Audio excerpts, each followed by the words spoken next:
xo'jayin. Ozgina kechga qolib ketdim. Hay, ikkinchi qaytarilmasin boshqa. Ha, bo'ldi, xo'p. O'zi rahbariyat sho'pirlarini bo'shatib yuborgandan xabaringiz bormi? Ha, eshitdim, bir 4 tasini bo'shatib yuborsinlar, nima ish qo'ydi, kechib ketdi bo'lar. Hay, yo'q, bular ishdan keyin kira qilar ekan. Hey, yomon-da bu. U yaxshi emas-da bu. Davlat mashinasi ham kira qiladimi? Ahmodi. Siz ham kira qilmaysizmi, Nabodo? Ha, yo'q, men to'g'ri sizni uyingizni tashlab, to'g'ri uyimga ketaman-ku men. Men nima qilaman bu?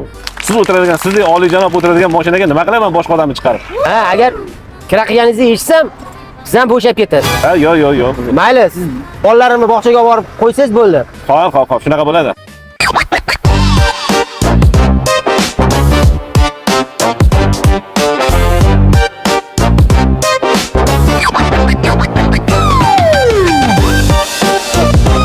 Assalomu alaykum. Va alaykum assalom. Chorsuga edi aka. Chorsuga necha pul beryapsiz? 15 ming beraman, bo'ladimi?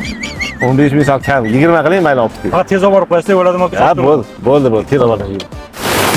Haydang aka, shoshib turdim deb baqas. Ha, kunlarimiz o'tib ketdi. Chiqonani mashinasi bu. Ha, o'shaga bemalol. O'sha payt tirikchilik qilaman, arzonga ham chiqib qo'raman. Ulug'bek aka. Oka.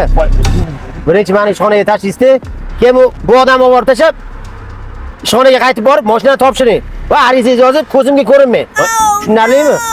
Xo'p. Voy, bilayin, xo'jayin hali shu dedi-ku, esi ham yo'q.